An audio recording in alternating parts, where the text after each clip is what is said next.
We shall continue our discussion of measure.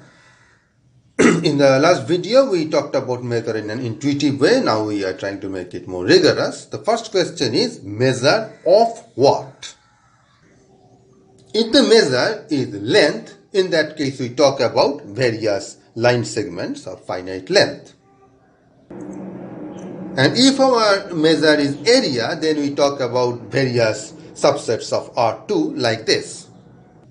And if we are talking about volume, then we take various three-dimensional objects. In general, measure of what do we work with?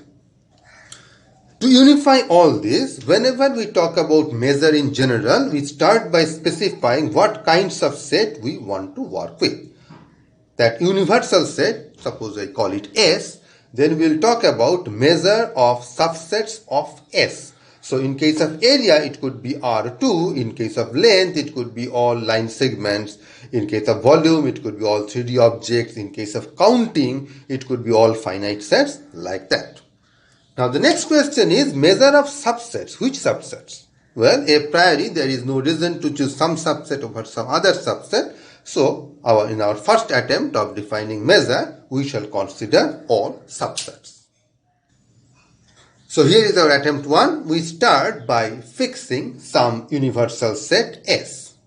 Then measure is defined as a function from the power set of S to the non-negative real numbers. By power set, we mean the set of all subsets of the set S, such that if A1, A2, etc. are disjoint subsets of S, then measure of the union is just the sum of the measures. This list could be a countable infinite list, or it could be just a finite number of sets.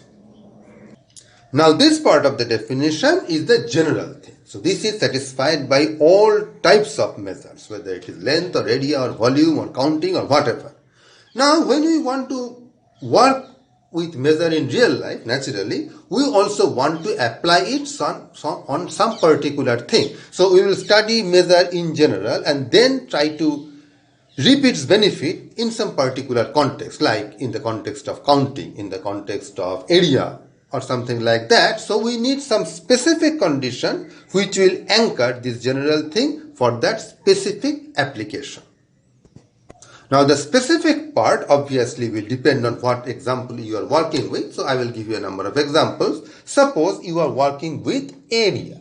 If you are working with area, in that case you naturally will want, if I have my subset which is a rectangle like this, and this is length A and this is B, then you will want measure of that to be equal to our familiar thing. So by area we will mean some measure where this will be R2 and this condition will be satisfied, plus the additional condition that for a rectangle it should better be our familiar formula. Then from this you can get the formula for triangle, for circles and all sorts of things. So this general thing together with this specific thing. And similarly, if you are interested in counting measure, in that case you will put the extra restriction that mu of a singleton should be 1. Once a singleton is 1, then a doubleton by this general condition must be 2, 3, etc., etc. So this is what anchors it into that particular specific application.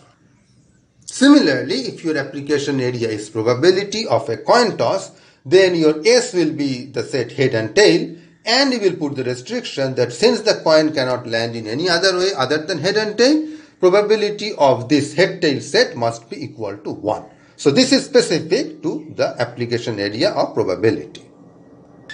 And if you want to further specialize to the case of an unbiased coin, a fair coin, you will put the additional condition that measure of head must be equal to measure of tail, which together with this and the general condition will imply that this must be half and this must be half. So these conditions, additional conditions, are put to make the measure useful in different particular concepts. And that's where problem arises, because if you work with this general definition, there are certain very natural conditions with which the general conditions do not mix well. So I will just give you the example of what goes wrong, and in the next video I shall prove why it goes wrong. So here is a particular application area. In various fairs and carnivals, we see games like this. This is also the game of roulette, where we have a wheel and there's a pointer. The pointer is fixed and the wheel can turn.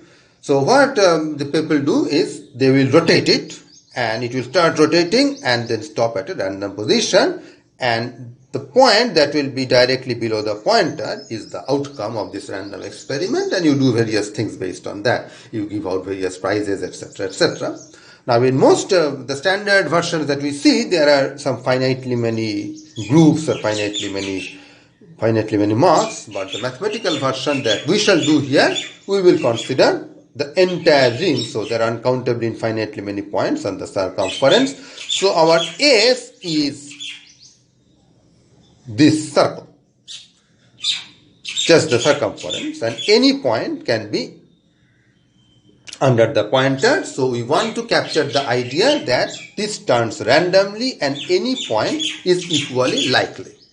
So in this case, we put these two specific conditions. I call the circumference S. First of all, mu of S must be 1, which means that it must be some point here. It cannot be any point other than the circumference.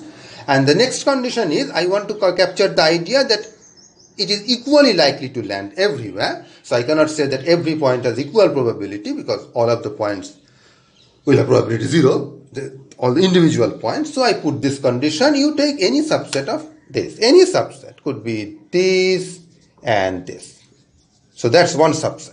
So the union of the two. Now if I rotate it, then this will possibly come to this and this. Then which subset?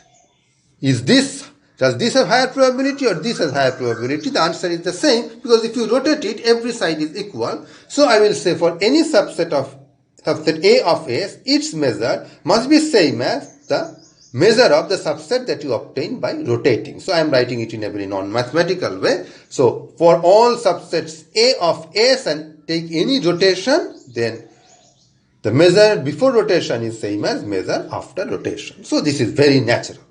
Unfortunately, these two conditions do not play well, in the sense there really does not exist any mu where S is this circumference which satisfies this condition as well as this condition. It is surprising, but that is true, and we shall see the proof in the next video.